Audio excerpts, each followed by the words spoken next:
Hello and welcome to Lost in Sci-Fi and Fantasy, where this week we are continuing Spooky Month with Aliens, the sequel to Alien. Now, this film is probably regarded as one of, if not the best Alien film, and so far, having watched about 3 of them, I've watched Alien, now Aliens, and I've seen Prometheus, and I've seen bits and pieces of the other ones. I can kind of agree so far. I have not heard much or seen much of Romulus, but I do hear very good things, and we will discuss kind of the overall Alien-averse, at least what I know of it, having not watched all of the films yet, later. Now, Aliens. I've seen the first film, and I really enjoyed it, because it is a kind of a slow burn film that builds up the tension as it goes. And a lot of people said that the sequel is a lot more actiony.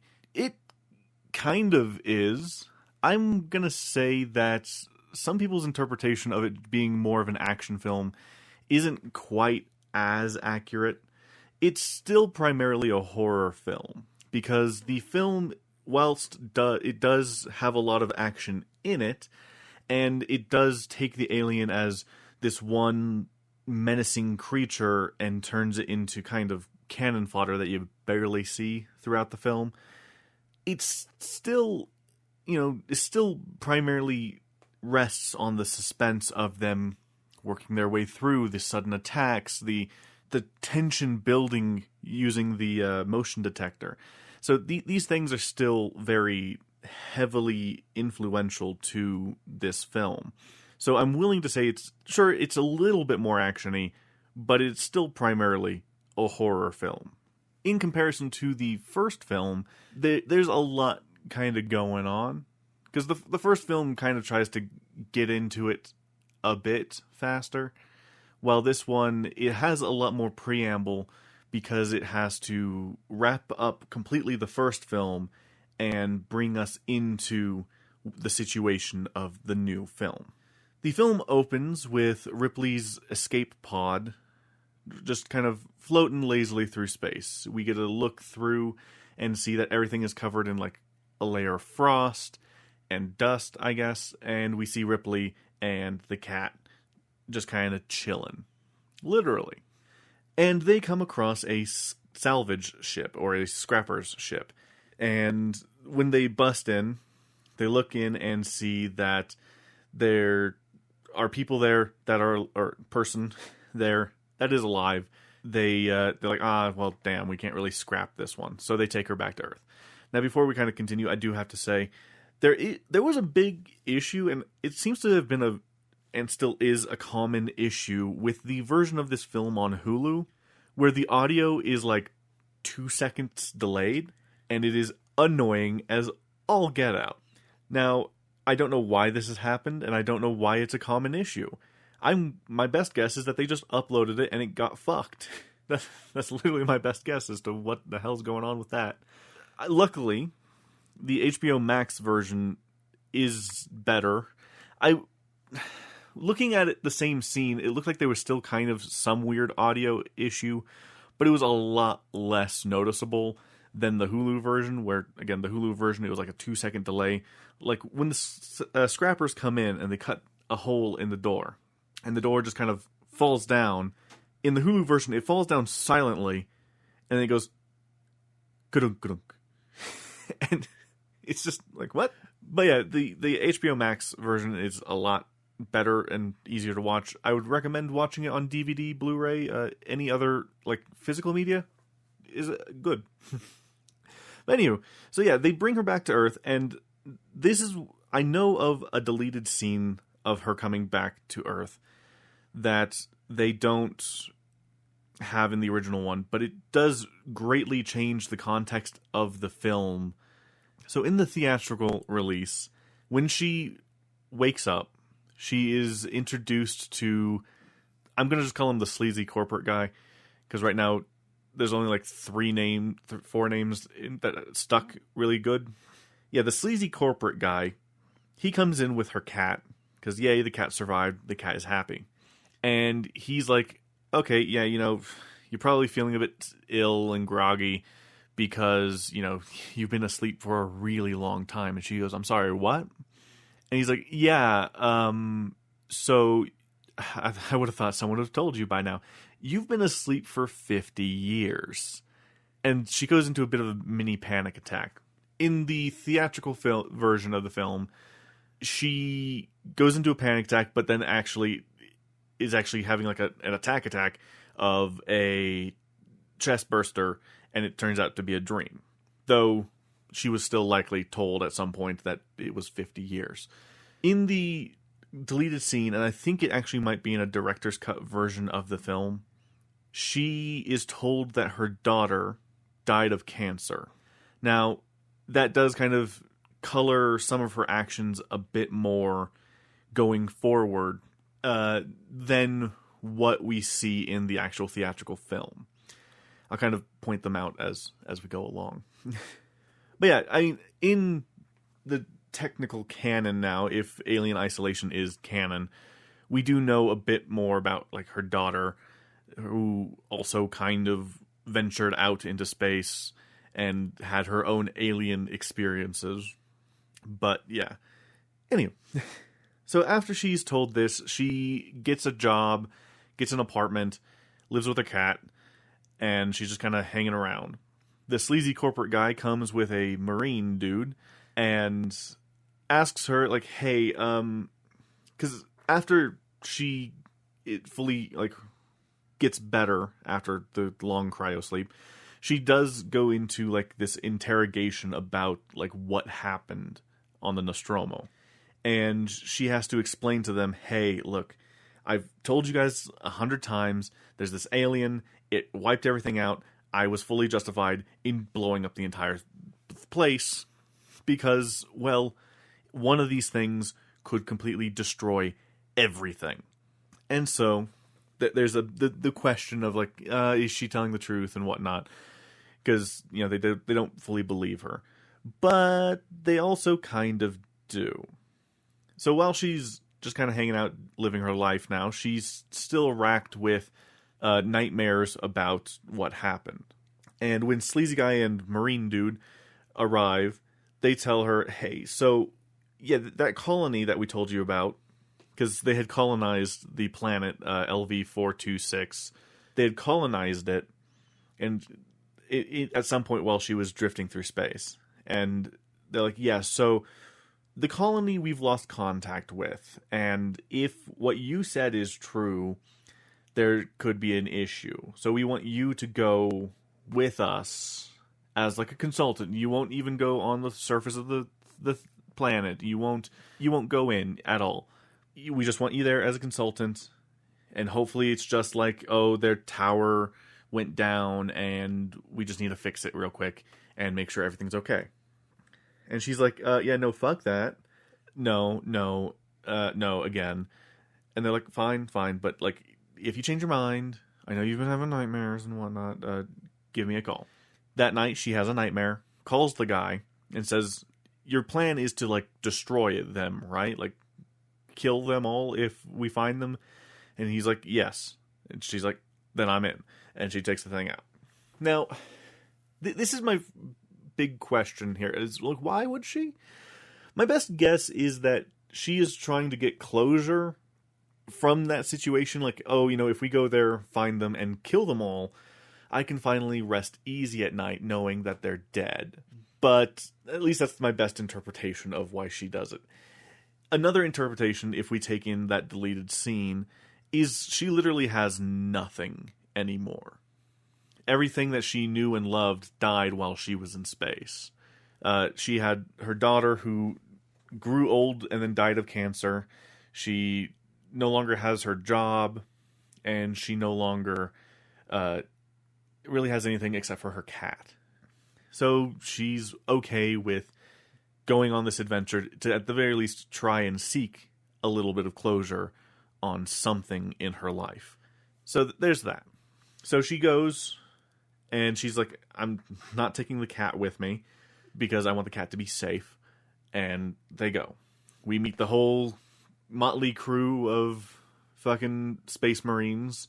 The main important ones being Hicks, Hudson, and main Marine dude, technically. Those are kind of the main ones that kind of have anything. There's a couple others that hang around for a bit longer, but they don't really add a whole lot to the plot. Then, they do the classic thing of waking up in space and whatnot, and they're just prepping to get ready. She gives them a rundown of the fact that, hey, we're probably going to face a xenomorph. It's a nightmare creature. It has blood of acid. It could fuck absolutely everything up. And they kind of brush her off initially, and they get back into their preparation procedure. Ripley, feeling like just kind of an extra person there, decides to kind of help out, at least with loading shit onto the armored vehicles and whatnot. Because that's the job she got, was just like working at the docks, essentially. And the guy's like, oh, that's the only thing you're able to get. And that's part of the other motivation, is that after this job, she would be reinstated as like a pilot or like an officer with the company. But yeah, they go and they're getting ready. Everybody loads onto the armored vehicle for some reason, which then loads onto the dropship, which drops down to the planet. Now, again, this is something that I'm very confused about. Is I could have sworn that the idea was that Ripley was going to not go onto the planet. I could, of course, be misinterpreting that, to be fair, but I'm pretty sure she wasn't supposed to go onto the planet. She was just supposed to go there and be like, hey, this is a thing that you very much are likely to encounter. This is what you're going to need to do to kill it, and then we need to get the fuck out, essentially. But no, she joins them and goes down, and even joins them in the vehicle as they go. And she stays in the vehicle until after they do their initial sweep, find very much evidence of an alien, but no evidence of any of the people. And yeah, so she joins them in the building. Like, she gets out of the armored vehicle and joins them in the building as they do their last bit of sweeps, in which they end up finding a little girl. They find Newt. Now, she is the last survivor of the colonists. And she has been hiding out in this building for who knows how long it's been since they lost contact. Now, she's been squirreled away and is terrified. Ripley, goes after her and pulls her out of the hole she's hiding in and tries to get her to talk. I thought she didn't talk. Like, I knew of the character and I knew bits and pieces of the movie, and I could have swore she didn't say shit. I thought Newt was just a nickname that they gave her. But no, she talks. She has full-ass lines of dialogue and whatnot. Like, I was very surprised. But yeah, this is the next kind of bit where the context of Ripley's daughter having died is a big part of her potential motivation in the film. Because she is doggedly trying to save this kid no matter what. And while it works on its own, just like, she sees this sole survivor of an incident similar, if not much worse than the one she survived, wanting to get her out and, survive this ordeal. That works, but it's also kind of, on a deeper level, her trying to make up for the fact that she wasn't there for her daughter's life, and she missed out on everything and wasn't able to get any kind of closure on her daughter's life because her daughter died well before she even got back to Earth. So there's that. But I mean, it still works in the context of the film of she's trying to save a person from a very similar, like, PTSD that she has, and get her out of this situation safely. Anyway, so after they get the girl kind of, sort of cleaned up, they learn her name's Newt. They set her up in the medical room. They get her kind of, at least, wiped down a bit. And then Hudson notices that they they found the colonists. They at least know where the colonists are. They're all in one place. So they go to investigate, all of them, in the armored vehicle. And they're in, like, the basement of the air thingy. The sort of, kind of terraformer thing, which is this massive building near the colony that's supposed to, help change the atmosphere to be a breathable one. But they go in, they work their way down, and they find what looks to be some kind of weird organic material on the wall, and they slowly work their way through, and they find the colonists. They're strung up to the walls.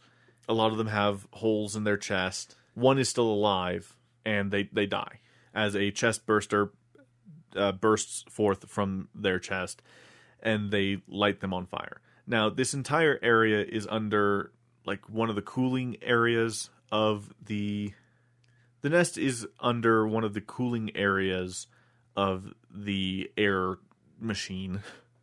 And they're given strict instructions to not shoot any shots in this area because it could blow the entire fucking place up. And so they are told to confiscate the ammo and whatnot so that no one shoots any shots. But of course, everybody has backup ammo. So while they take the one magazine out and give it over to the commander, they just load up another one.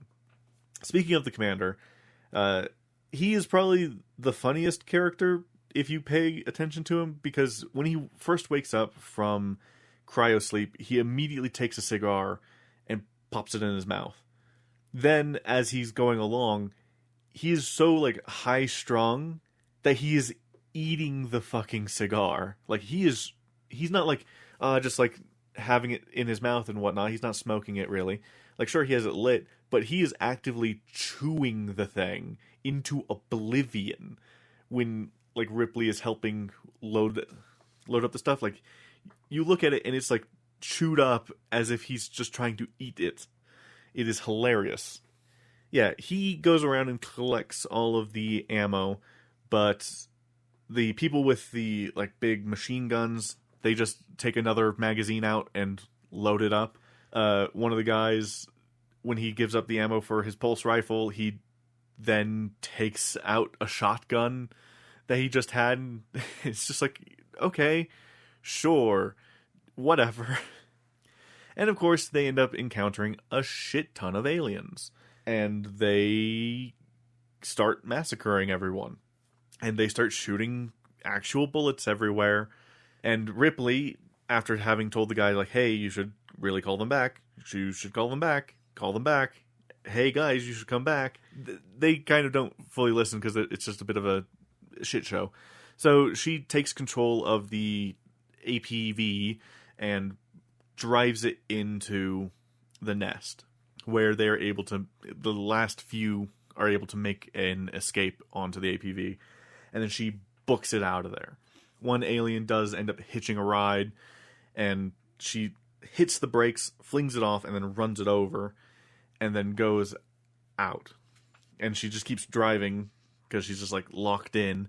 Hicks comes up and is like, hey, calm down, like, you've pretty much fucked the vehicle. Now, we need to stop.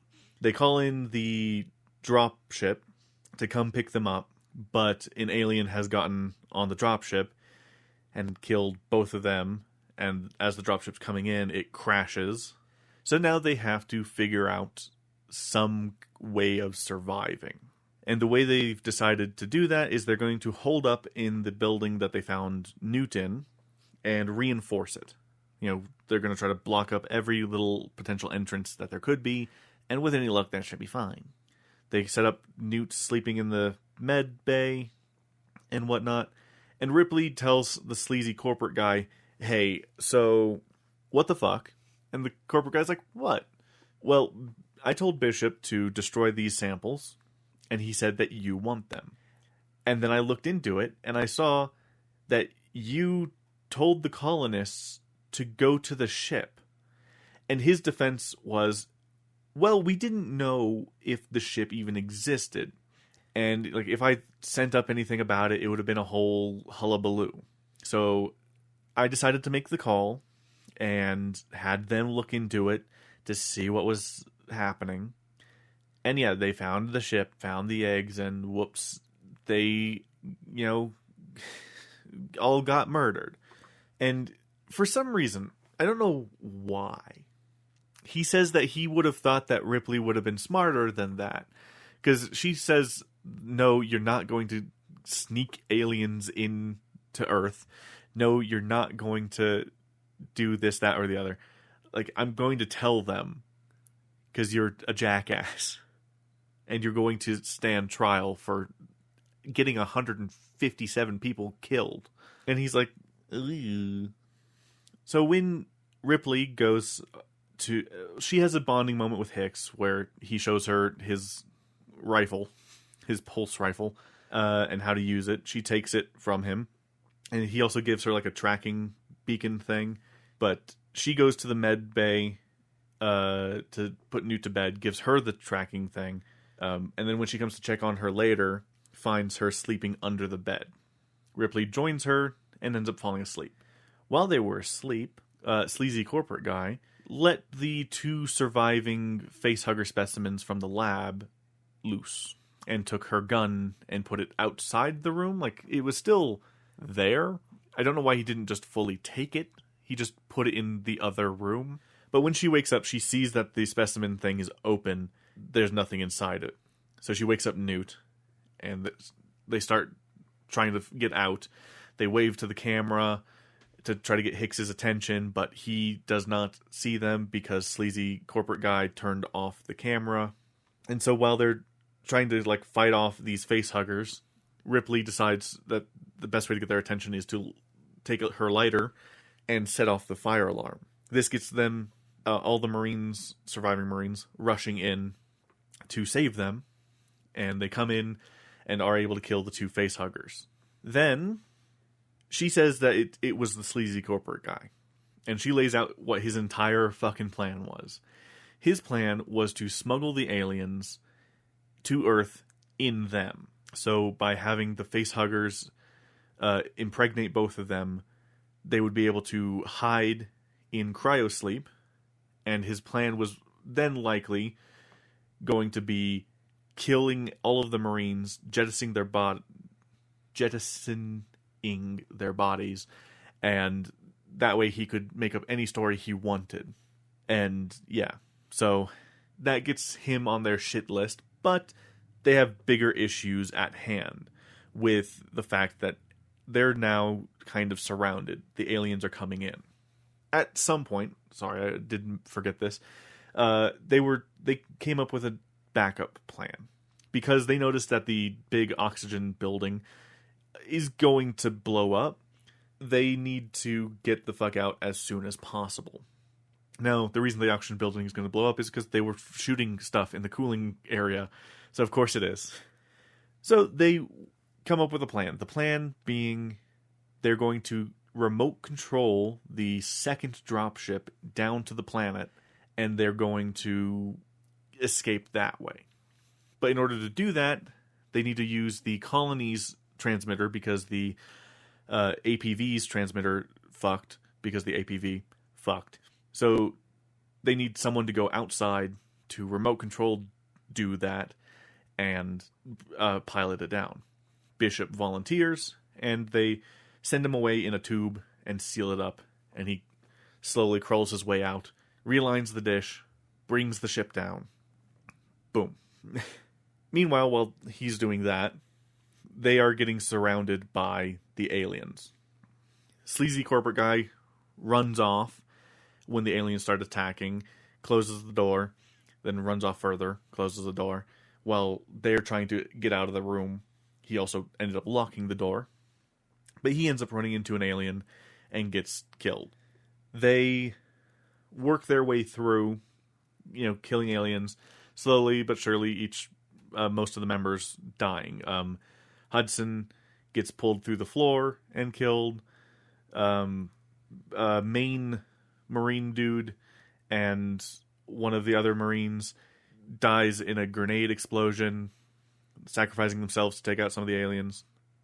And then Hicks ends up getting splashed with some acid while trying to help Ridley get Newt back, because Newt ends up, while leading them through the vents, she ends up falling through a weird ventilation fan thing and sliding down, and they're able to track her and find her, and as they're cutting away to get to her, an alien pops up and takes her away. Ripley is determined to rescue her, takes Hicks after he gets injured to the dropship when it arrives. They all board, and she says, "We're not leaving yet. We need to go get her." She suits up to have her big badass action moment. She ties one of the pulse rifles to a flamethrower with duct tape, puts the tracking beacon on it and everything so that she can keep track of where Newt is, at least how close she is to Newt, and sets off on her journey. And she uses the flamethrower indiscriminately, which is probably the right thing to do, seeing as the aliens love to just hide in dark corners. So she's just going around going every so often until she does eventually find the tracker. But it's not on Newt. It fell off or was ripped off. But Newt at this time ends up waking up as a facehugger egg opens, and she starts screaming. So Ridley books it to try and get to her, kills the facehugger, gets Newt down, and finds that they are in the middle of a nest. Specifically, the egg-laying area where the queen is.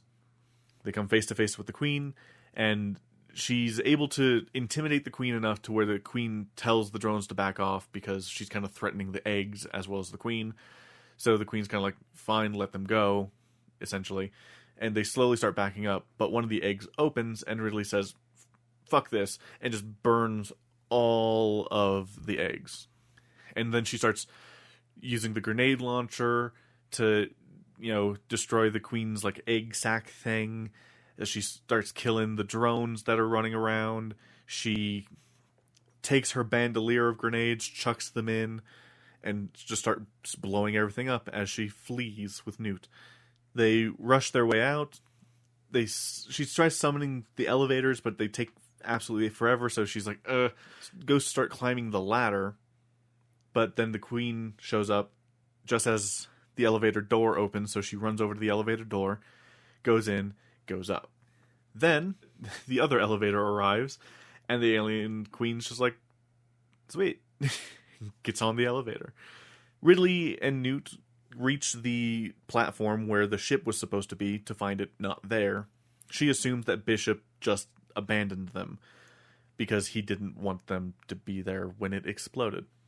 But as the queen's elevator arrives and starts coming towards them, Bishop arrives and gets them out.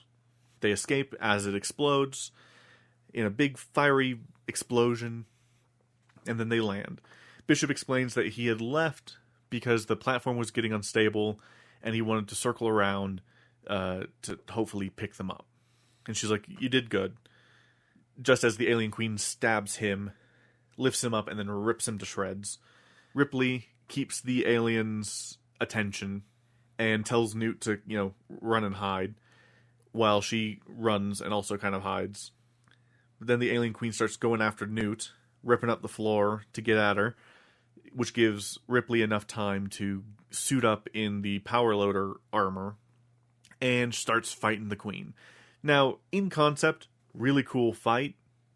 In execution, very slow and lumbering fight, because you have to remember that the queen thing is like a big puppet being moved, so it moves slowly, and then Ripley's thing is also a thing that just moves really slowly, so they're just slowly fighting, doosh, doosh, doosh, and it goes on for a little while.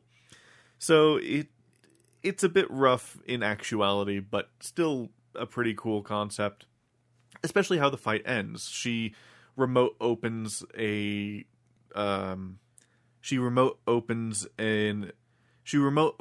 airlock picks up the alien queen and goes to just throw her down, but the alien queen grabs her and pulls her along with, so they both fall into the airlock. Ripley gets out, climbs up, but then the alien queen grabs her and continues pulling her down. So she uses the controls inside the airlock to open the airlock, voiding the airlock and chucking her out. She holds on tight as the queen is forced to let go and sucked out into space. She then crawls back up, closes the airlock, and everything's okay. They take the top half of Bishop, put him in cryostasis, take Hicks, put him in cryostasis, and then she puts Newt and herself in cryostasis, and they sleep. And that's how the movie ends. Now, this ending is made bittersweet by the continuation. It is kind of common knowledge now that Alien 3 absolutely ruined the ending of Aliens. Because Alien 3 kills off Newt, has Ripley ask them to perform an autopsy on her, and then they cremate her. So they really just take that kind of semi-melancholy but still kind of happy ending and grind it to dust by killing off Newt and Hicks. It's not great, to be honest. But, yeah, I mean, a lot of people are hoping that they will retcon it at some point. As it is, they've been avoiding the Alien 3, Alien Resurrection era for a long time. I mean, as is, Alien Resurrection set like hundreds of years in the future, and she's a clone. But yeah, in this, it's bittersweet, especially when you take into account the way that they intended the story to continue with 3. It kind of sucks. But overall, on its own, pretty good, and I would love to see them take it from this point in a different direction. Potentially with like a grown-up Newt could be a fun situation, like post-Ripley grown-up Newt. Or, I mean, Sigourney Weaver's still alive. They could do like a grown-up Newt with like an older Ripley, and that could be pretty fun. It's an idea. As it is, they are slowly approaching this kind of era of Alien, because after Alien Resurrection, they didn't really touch it except for the Alien vs. Predator franchise, which people have mixed thoughts on. And then they reintroduced it with Prometheus. Now, of course, they kept saying, it's not an Alien movie, it's not an Alien movie. But then, at the very end, there's a proto-xenomorph, and it's like, okay, it's kind of an Alien movie, sure. Whatever. Then they take it from there, and they do Alien Covenant, which I haven't seen or really heard anything much about. And then there's Alien Romulus, which I hear very good things. Now, Alien Covenant, I think, is still set before Alien, but is more on the... more approaching the actual, like, timeline. While Alien Romulus is set between the first and the second Alien. Similar to Alien Isolation. So it's set in between the two. But yeah, with that, the movie is done. Overall, I really like the film. It's pretty good. It made me really want to play an Alien RTS, and I found out there is one. It's called Dark Descent, and I'm gonna take a look into it. There's also a Starship Troopers RTS that I'm kind of dipping my toe into here and there. But yeah, with that said, yes, thank you guys so much for listening. Other things that you can keep an ear out for, I am doing this month on the challenge on RPG Hangout. I am doing Spooky Month. That will be at the end of the month on October 31st. You know, changing up slightly. Instead of doing it on the 1st of the next month, I'm doing it on 31st because that way it's still at least released on Halloween. I am also going to be doing some kind of video content related to the challenge. I am going to be playing Resident Evil 2, Silent Hill 2, both of these the remakes of them, and Jurassic World Aftermath VR. But yes, with that said, once again, thank you guys so much for listening. If you guys liked this, feel free to give it a like, comment, and subscribe on YouTube, or rate and review it, share it with your friends on any podcast catcher of your choice. With that said, thank you guys once again so much for listening, and I will talk to you guys next week. Goodbye.